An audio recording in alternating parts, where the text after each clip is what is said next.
cooking and also about being gay. Two of my favorite things. Hey guys, my name is Gary Huang and welcome to Both Flavors. Today I'm coming at you straight from Toronto and we are going to be cooking one of my favorite dishes ever. It's called the Hainanese chicken rice. The Hainanese chicken rice is actually a very common dish that you can find in Thailand, Malaysia, Singapore, and also from its origin in China. It's actually, for me, it's a very nice comfort food and I find it very healthy. It's also very filling at the same time. There's not a lot of frying. It's all boiled and it's simple. You can cook it by yourself. It takes about an hour-ish and yeah. I'm very excited to share this recipe with you guys. What you're gonna need is actually not a lot. Chicken, obviously. I went with chicken thighs with skin on. I'm gonna use 4 pieces. Sea salt. We have some pepper, scallions, a big chunk of ginger. You see? Lots and lots of garlic. I'm a big garlic person, and the more the merrier in this recipe. I'm gonna have some rice as well. For garnish, I would use cilantro. And finally, some local Torontonian beer, just for your morale. The first step in making this, just to save some time, I'll start off with filling we're gonna have to boil the water. 2 liters should be good. While it's boiling, we're gonna be working on just chopping up these little pieces to put into the water. This is gonna be used to create the flavor. Let me get my knife. I don't know where I have my knife. Make sure your knife is nice and sharp. And we're gonna start off by cutting. You can squish it out, release the allicin. It should look something like this. And then you're gonna be working with the ginger.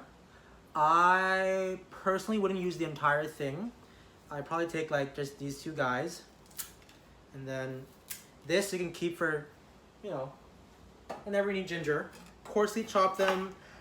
Some people want to peel the ginger. Go ahead. I don't have time for that. In my opinion, I feel like the hot water is gonna kill the bacteria anyway. Is there gonna be dirt? Sure, why not? Eat dirt. About a piece like that, just not too thin, not too thick. No need to go too fancy with julienning or whatever. Julienning, sorry. With the scallions, I currently have 6. I'm gonna keep one of this for the garnish at the end. And then I'm gonna use the rest for the soup. Yeah. We're just gonna wait for the water to boil. We can head over to the chicken part. This is where the salt comes in handy. Exfoliate the chicken. Give each piece a nice little 4 seasons, 5-star exfoliation service. Get all the dead skin out. That actually makes the chicken juicier.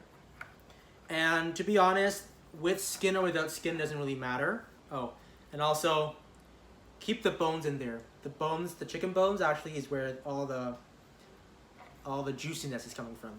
Just gonna wait for the water to boil for now. And while we're doing so, let's talk about myself.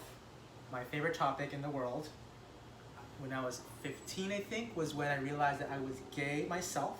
It was through actually Born This Way by Lady Gaga helped me come out. I realized, oh, you know what? I'm beautiful in my way, because God, wait. Anyways, the song made me realize I was gay. I came out, I would say, when I was officially to everyone was, I think, 18, the last day of high school, where I felt like there's nothing else to lose. I was like, yeah, you know what? If people hate me, then they hate me. If they love me, then they love me. Okay, water's boiling now. We're gonna put in everything. Scallions, the ginger, garlic, and of course, the chicken. Chicken goes in. Oh my god, too much water. Shit. Okay. As you can see, I'm not the best at cooking. I put too much water in there, so fetch it out a little. Oh my god! This is a mess. Once it looks something like this, you're going to want to cover it and I would say medium or like low medium, and you just have it like simmering there for about an hour. All right, so while we're waiting for this good boy to simmer and boil and get all the juices out from the chicken, just want to talk about Pride Month a little bit. Right now it's June, so it is Pride Month. The importance of Pride is that we commemorate the struggles, Stonewall riots, and the big movement that people in the LGBT community, especially people of color, who have fought for our rights to be ourselves. It's not just some holiday for corporations to kind of like capitalize from it. They change their backgrounds to rainbow colors, and they profit from the gays and from people buying into that. Oh my God, great, gay pride, gay rights. Let's make some money out of that. It's much more than just that. It's about knowing your history, educating yourself, and knowing your privilege. Learn from it, and if you're more privileged, use your voice and stand up for what's right. Be on the right side of history. It's been about an hour now. Oh my God. If you lift this thing up, you get the smell of ginger and garlic and scallions is like so wonderful. It smells amazing. Oh, smells lovely. You're also gonna fetch out the insides, like the scallions, the ginger, and the garlic. So, I've already gone ahead and prepared my rice a little bit. I kind of rinsed it so it's not too starchy. Dump in the water into the rice so it starts cooking. And just treat it like making typical rice. You're just putting enough water, about, let's say, this much. So we're gonna wanna just give the soup a little flavor. I will personally use some pepper.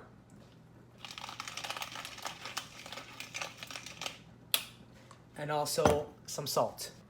So just get some salt here and just... And look at that rice cooking. It's almost there. I'm gonna stir it a little bit. Sorry. The rice is bubbling like crazy. You're gonna wanna turn down the heat, medium-ish, and just let it simmer. And then once the rice absorbs all the water, that's when you know you're ready. And we are gonna be shredding the chicken.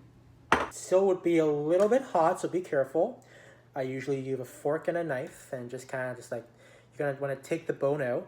Please be aware, I'm not a professional in this. If you're brave and you wanna wait for the chicken to cool, you can just use your hands, just pull it off. It will fall off your bones, the bones like with no problem at all. So going back to actually talking about pride a little bit, if you can't tell by my eyes and by my skin color, I am Asian. I think I mentioned that already. Being Asian is already a struggle itself, but when you're also gay and Asian, that's like another story. When you're a minority in a country like Canada, there are a lot of Asian people here, but you still feel like you don't always fit in. And when you're dating, let's say someone who's not Asian, you never know if they only like you because of your skin color or because they actually really like you. And I've always had a problem with that. Sometimes I end up lowering myself to just being my skin color. And there are a lot of other qualities about me that I should be proud of. You know, I'm funny, I can cook, kinda, and you know, I'm not shy of the camera. I have a good job, I can be polite, I'm hospitable, I speak 5 languages, you know, there's all these things I can do. But sometimes when you're in the gay community, you get lowered down to being just an Asian. People find their stereotype is just that, what, you're small, you're petite, you're Twinkie, you know, and you're submissive. I don't fit that category. Like I'm a thicker Asian, and I'm not. I can be a little bit more feminine, but I'm still not that. So I feel like, am I really fitting the category? Would they actually like me still? I end up a lot of times faking myself to be a little bit more feminine and more submissive, even though that's not really my character. Things are getting better, but they're not at the best yet. And then I feel it's going to be a constant fight. That's why pride is so important, because you learn to accept yourself. and you learn to be like, oh, you know, gay is okay, gay is fine, and you can't just celebrate white history. You have to celebrate Black history, white history, Latin history, Asian history, and just accept and be accepting for everybody. Anyways, by now the chicken should be nice and shredded. It looks a little disgusting, but it'll look better later. Trust me. You're going to like get this guy nicely chopped for garnish as well as the cilantro. Sorry, I forgot the word. Right now, let's go check on the rice and the soup.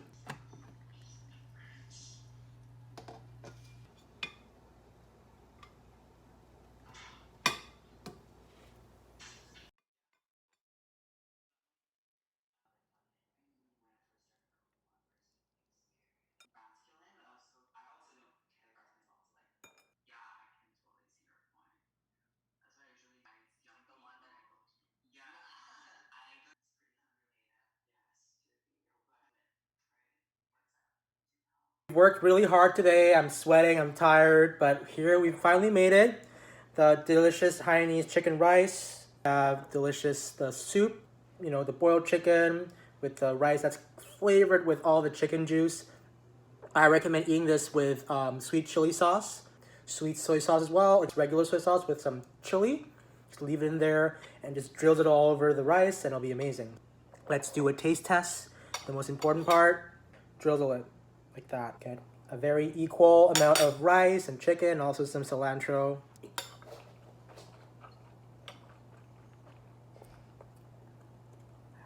My God. Fantastic. And then the soup. This is amazing. I wouldn't say it's the healthiest food, but it's very simple, not a lot of oil. So if you're on like a low oil diet, low grease diet, just go with this. It's fantastic. You will thank me later. Very easy to make as well. Just need some time, and every single bite you take, you'll think of me. Thank you guys again for watching today's Both Flavor episode. My name is Gary Huang. I want to thank Kyle and Sam for inviting me to come over to do this show. I had a lot of fun. Hope you guys enjoyed as well, watching me run around the kitchen and try to get this thing done. Okay, happy Pride. Black Lives Matter. Go out, support, educate yourself, donate, and hopefully I'll get to see you guys next time. Bye. Fight the oppressors, because if you stay silent, that's how the oppressors win. We will never get the rights and never get any movements if you just stay quiet and be good boys and good girls who are supposed to be. It is a colorful moment. You know what? It's okay to be gay. But